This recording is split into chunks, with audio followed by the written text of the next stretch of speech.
Ladies and gentlemen, boys and girls of the YouTube world, CJ Rose's back in the building. Welcome back to the channel. All right. WrestleMania 40 has come. WrestleMania 40 is done. We are officially in the Triple H era. We're in a new era. That's what they told us multiple times during the weekend. And I guess it is true. So I'm here to actually give you my overall view and feel and thoughts of WrestleMania 40. Now, I was there, I was present. I just did live reactions of every match. So it was different than my usual norm that I'm usually doing. So I thought that was a different take. I didn't have to find, or I didn't have to see this and then write it down. I felt like watching it live was much easier. I want to live stream one day, but nah, I'll try to do it one day. We'll definitely try to do it. But for now, it's time to do our honest thoughts about WrestleMania 40. It was a pretty decent show. It was a pretty good show. Like WrestleMania was good. Overall, altogether, it was a good show. I'll say that much. You know what I'm saying? Sure, there were some disappointments, which is, I don't think you'll ever watch a wrestling show and never find one thing that you are not disappointed about. You know what I'm saying? Like there's always going to be something, and this is no different. So I'm gonna kick it off with, of course, the match that kicked off the entire WrestleMania weekend, and that was Rhea Ripley versus Becky Lynch for the Women's World Championship.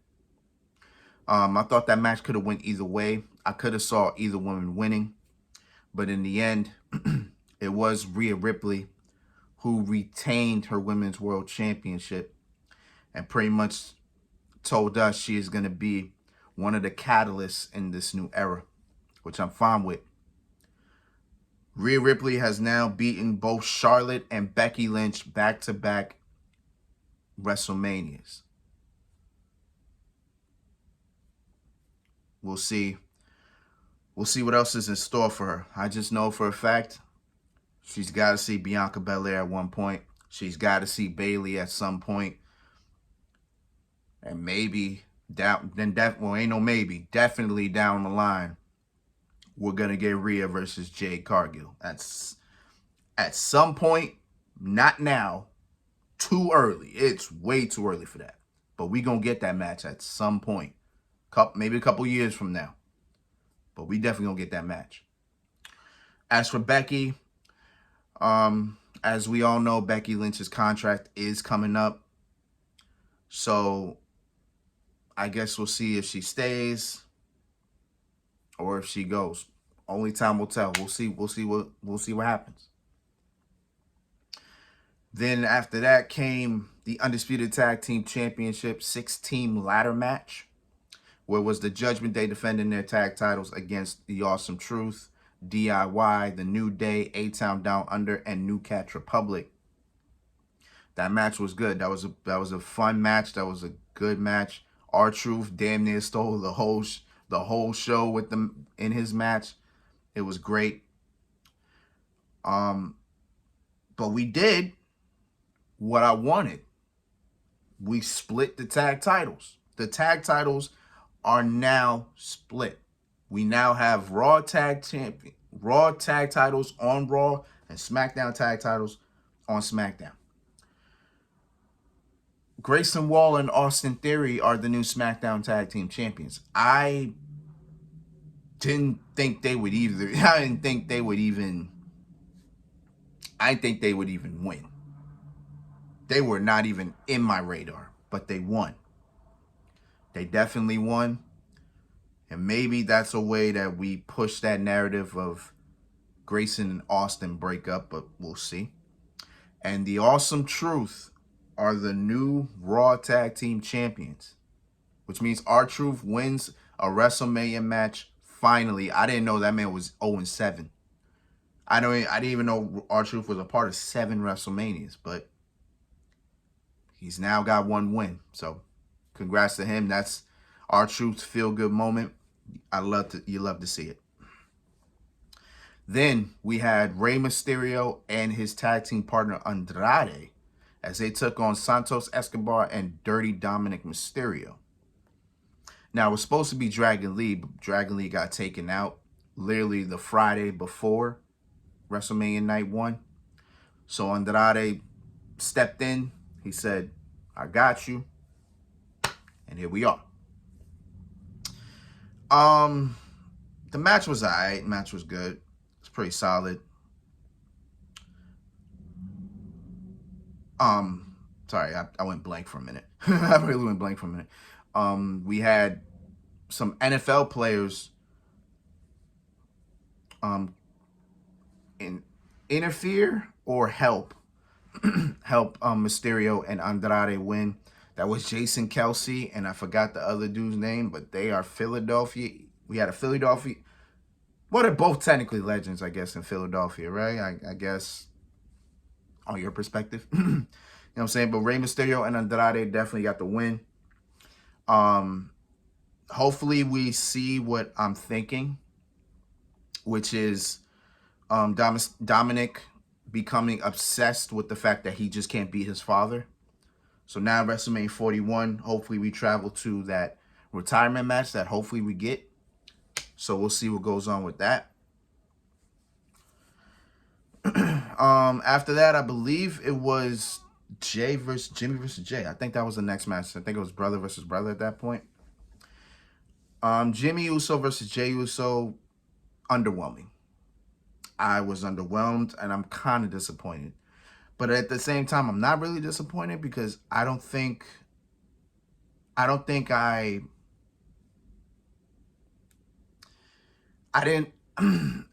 know exactly how I felt about that match because I just didn't like the simplistic fact that these two were having a match. But hear me out on that. I didn't like the fact they were having a match because they have the same exact moveset. So it'd be like in 2K, right? I chose John Cena. You chose John Cena 2020. It's the same damn person. It's the same damn person. The same exact character. Just a different persona. He's got different commentary. He may have a different entrance, but it's literally the same exact person. That's exactly what Jimmy and Jay are. Neither one of them gave themselves that much of a gap where you could tell, okay, this one is this and this one's. I mean, you could tell who's who because they have different personas and different music and whatever. But in terms of that, hard to tell when they both do the same damn thing. It was a super kick fest in that match. And that was the only thing that got me feeling weird about it. But Jey Uso got the win. I figured Jey Uso get the win because with him, it's easier because now he's kind of battle tested at this point. He's got all these matches under his belt. He can now go after a singles championship. He pretty much just told his brother, "I love you. I always love you, but I don't need you. I'm gonna be great by myself." Meanwhile, Jimmy, excuse me. Meanwhile, Jimmy hasn't really got those profile matches that he should have. He hasn't really been truly battle tested by himself.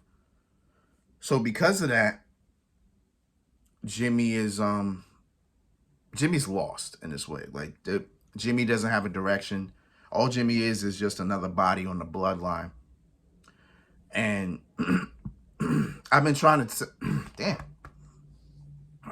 I've been telling myself that there has to be a reason why he went back to the bloodline, right? There has to be a reason. And hopefully down the line, we get a reason. Or maybe there's like a master plan or something. Nobody really knows. But hopefully, excuse me, there's something that something that gets underlined for the simplistic fact that why Jimmy is in the bloodline. But hopefully there's something for Jimmy. We'll see. But Jey Uso gets the win. Next one was, I believe, because I just don't know anymore. The six, actually no, it was a 6-woman tag team match. With the official debut of Jade Cargill as she teams up with Bianca Belair and Naomi to take on Damage Control, Dakota Kai, and the women's tag champions, Asuka and Kairi Sane. This was the shortest match of night 1, which makes sense. This match was supposed to be the showcase of Jade Cargill, but they didn't give us everything, which I think is the best thing. You don't give us everything of one person. You gave us just a sample. Or another sample. I got another sample because the first sample was at the Royal Rumble. So you gave me another sample at WrestleMania. Hopefully when she finally has her one-on-one match, and it's at least a good 10 minutes, then maybe we can see, oh, did Jade Cargill improve since AEW? Did she get better? You know, does she have more moves in the arsenal? Things like that. So hopefully as time goes on, we get that and we see that, and hopefully Jade Cargill will be all right. You know, I'm hoping she'll be all right. But Bianca Belair, Jade Cargill, and Naomi got the dub. So that's that. And then we had history. We had more history. And we're gonna get more history. And we're gonna get more history as we keep going. As Sami Zayn becomes the first man to pin Gunther one-on-one since Gunther made to the main roster in 2022. Sami Zayn ends the 666th day reign as Intercontinental Champion for Gunther. Sami Zayn becomes a 4-time Intercontinental Champion. A lot of people didn't like that. I didn't know how to feel when I saw Sami winning, because I kind of had Sami winning. I just wasn't sure if it was going to happen. But it did. It did happen. It was a pretty interesting match. Pretty good match, all things considered.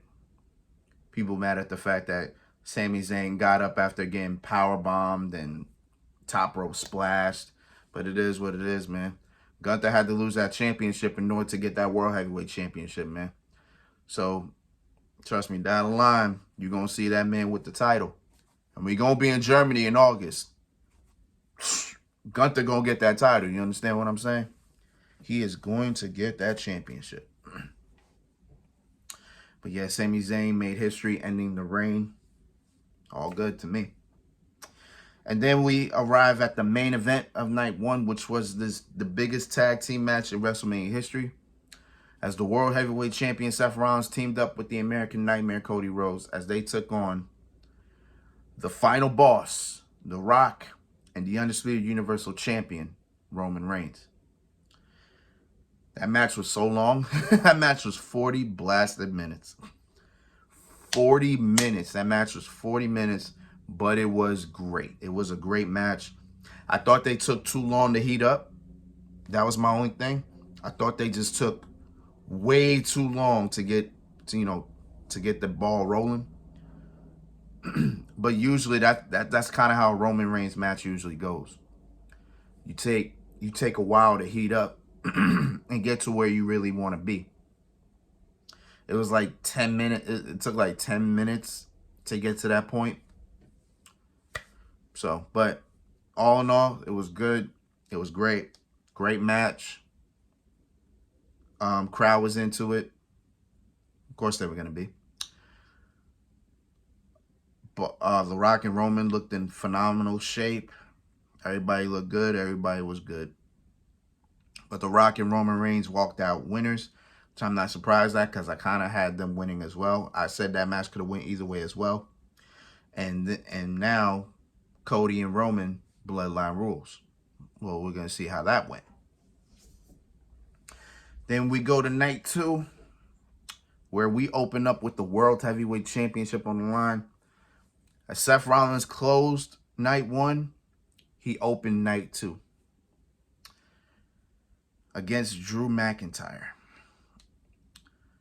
That match was very fast-paced from first from the beginning to the end. And at the end, Drew McIntyre finally did what he wanted to do. He won a world title in front of a crowd. The crowd gave him a pop. He got a good ovation. I was happy for him. I felt great. Also, I didn't mention CM Punk was on commentary. And I say that because after the match, Drew McIntyre walked up to CM Punk, pretty much got into his face, and then CM Punk started beating his ass. Just started beating his ass. CM Punk took off the thing that was on his arm this whole time. So he was moving his arm good. So maybe Punk is close to getting back. I don't know. We'll see. He may not be 100%, but he was moving his arm. So I don't know. Well, I guess we'll probably see that Drew McIntyre CM Punk match sooner than later. And as a result of CM Punk being down Drew McIntyre,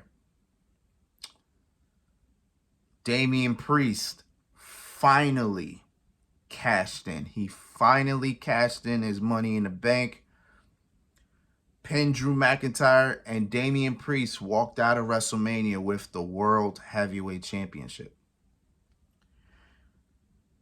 We ain't got to complain, y'all. Damian Priest finally cashed in. He becomes the second man in history to cash in at WrestleMania. Seth Rollins cashed in the main event.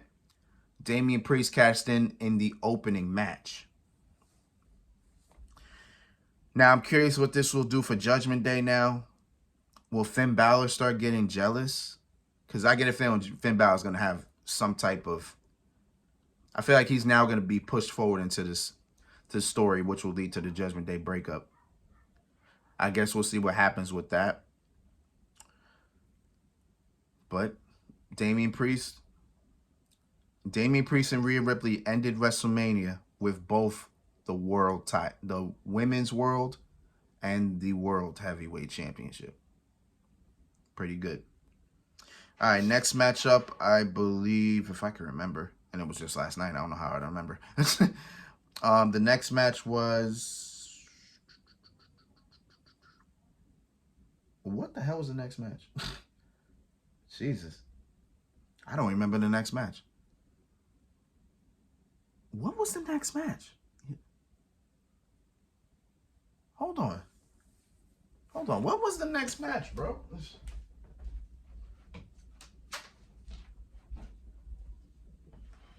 I look at my iPad. Hold on. What was the next match?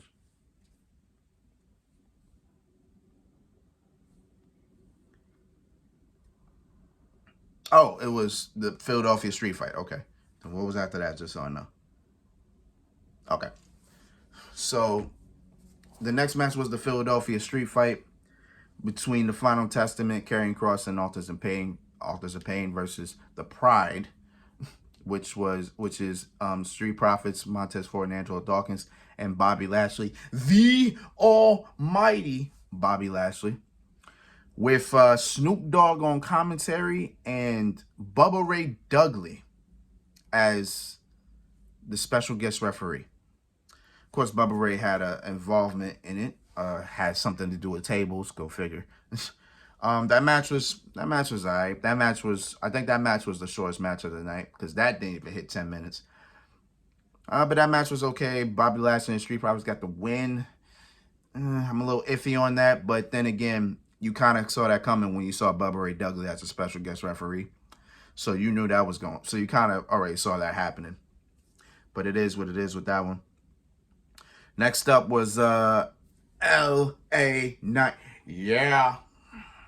Versus the phenomenal AJ Styles. That match was standard, pretty good, all things considered. AJ Styles has a new theme. Rest in peace to Phenomenal. Rest in peace to Phenomenal. But AJ Styles has a new theme. Sounds pretty good. For what I heard, that song sounds pretty good. So I just got to get used to that. But LA Knight got his first WrestleMania win in his first WrestleMania match. Hopefully that pushes him to some gold. Hopefully LA Knight gets some gold, and we'll see what happens there. Next up was the triple threat match for the United States Championship. Logan Paul defended against Kevin Owens and Randy Orton. I think that was probably, I mean, besides Cody Rhodes and Roman Reigns, I thought that was the match of the night. In a way, I thought that was the match of the night. I thought that was a pretty good match. Everybody did phenomenal in that match. I thought that was pretty good. Randy Orton did this cool ass RKO when Kevin Owens was looking for a pop-up powerbomb. Then Orton was in the air and then caught Kevin. Boom, RKO. That was a sexy RKO. Logan Paul took advantage of that, hit the frog splash on Kevin Owens to able to retain. I'm fine with Logan Paul retaining, and only because I feel like Logan Paul is about to take this title to SummerSlam, which they will be in Cleveland. So you already know Logan Paul is going to be a fixture in that. Probably defending the title. I don't want to say against LA Knight, but we'll see. We'll see. Then next match was the women's title on the line. Io Sky defending against Bayley. This match was pretty good as well. Bayley got a new theme as well. It's a remix to her theme before, and it's more babyface because technically the theme that she already had wasn't really babyface material. So I understand her to have a new theme. And Bayley and Io Sky went out there and killed it. They had a very good match. Bayley is the new women's champion. Now Bayley can add to her resume. She has walked in as champion. She has retained as champion. And now she's walked in as a challenger. And now she's walked in and then she walked out of WrestleMania as a champion. So Bayley could add that to her resume, which is damn good. Good on her. And then we arrived at the undisputed Universal title. Roman Reigns, Cody Rhodes 2.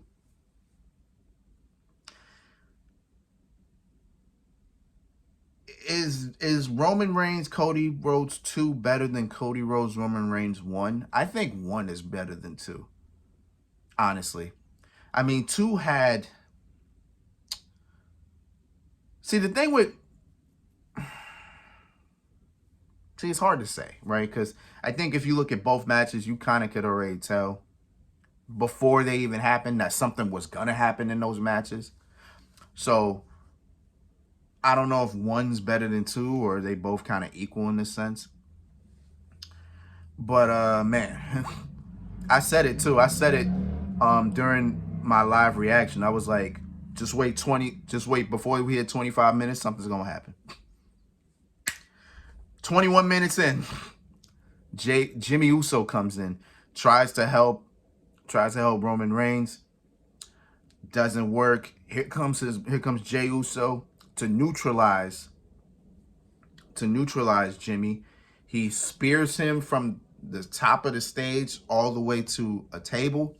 Jimmy Uso was not seen after that. And then here comes Solo, who I was waiting for. I was sitting there like, I'm just waiting for Solo. Boom, here comes Solo with a Samoan spike. And then they did the Samoan spike spear combination, and Cody still kept out of that. It just wasn't enough. Who comes to neutralize Mr. Solo Sikoa? None other than the man that Solo took out a couple months ago, John Cena. John Cena comes out and neutralizes Solo with a attitude adjustment through the announce table. Love to see it. I was hype. And then once John Cena did that, here comes the final boss, which I was waiting for him after that too. I was like, all right, it's about time The Rock come out. And here comes The Rock, strolling. The Rock and John Cena share a ring for the first time since 2016. John Cena just said, "You can't see me," but then The Rock countered with the rock bottom, and that just took out John Cena. And now The Rock was about to whip Cody Rhodes when then, boom, the gong sounded. The place went dark. Lights come back on, and there was The Undertaker. Didn't expect The Undertaker. That surprised the hell out of me, because I'm like, what the hell is The Undertaker doing? Like, what is he doing here? Like, I don't know what The Undertaker had to do with this, but you kind of needed somebody to neutralize The Rock. So I guess if we talk about a final boss, let's talk about probably one of the biggest final bosses in WrestleMania history, The Undertaker. You know what I'm saying? So I guess in that regard, I'll take it like that. But even if Stone Cold came out, it still wouldn't have made no sense because Austin had nothing to do with the bloodline either. Somebody said, somebody said in the comments, "Oh, I understand. I would understand Stone Cold came out given his history of The Rock." I'm like, The Rock and Austin haven't had a history in the last 21 years. You mean to tell me Austin is still that bitter about The Rock after 20-something years? That makes no damn sense. So to me, it didn't make any sense. But with this, I understood. And then from there, Cody Rhodes finally hit the trilogy crossroads.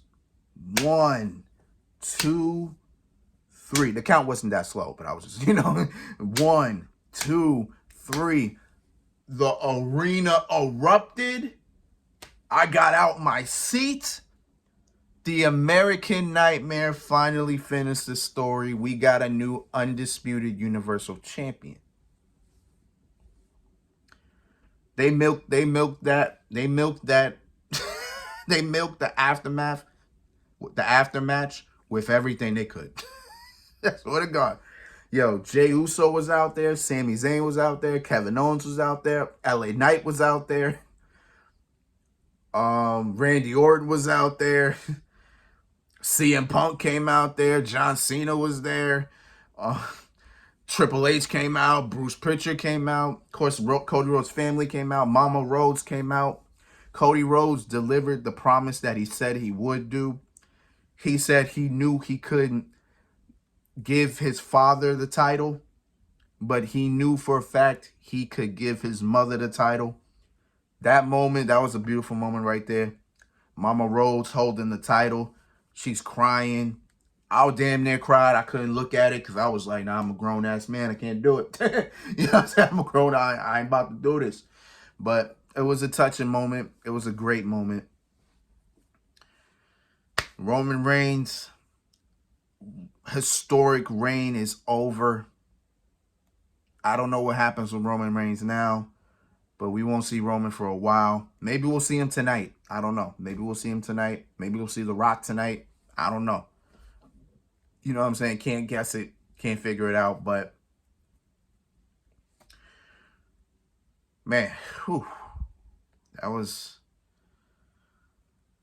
all things considered, it was one hell of a WrestleMania. I'll say that. It wasn't the biggest WrestleMania of all time. I'm not going to go that far. But it is one of the best WrestleManias. Can I even go that far? I'll just say it was a great WrestleMania. It was a great night. Hell of an ending. Man, it was, it was insane. Oh, I forgot Seth Rollins came out there. I forgot to mention that. I forgot to mention Seth Rollins came out there too.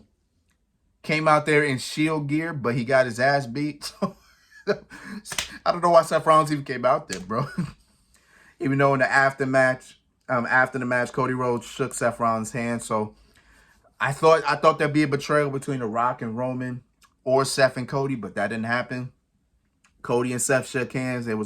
Cody was like, "Thank you for everything. I appreciate this. No problem." I think Seth was like, "Hey, do right by that title." It was just a feel-good moment. It was great. Everything was just amazing. Great way to end it. one hell of a WrestleMania. It was one hell of a WrestleMania. One hell of a time. I enjoyed myself. And yeah, that's how WrestleMania 40 went. I'm not going to grade it. I'm not going to grade WrestleMania because we will do that at the end of the year. But you already know what it is, man. So until then, it's been Rose, man. Thank you for watching. Thank you for all the love and support. As always, this was a long video, I know, but I had to get all of it. I had to get every match down. The Raw after WrestleMania is tonight in a couple of hours. So I'm hoping for the best here because last year was a very big disappointment. So hopefully this year is great. Time to go back to WWE 2K24. Let's get that out the way because I got to get back to NBA 2K24 and I got to get back to Yu-Gi-Oh! And I got to get back to Suicide Squad. I got a lot of recording to do, so you already know what it is. So until next time, peace, love, 100. Yeah.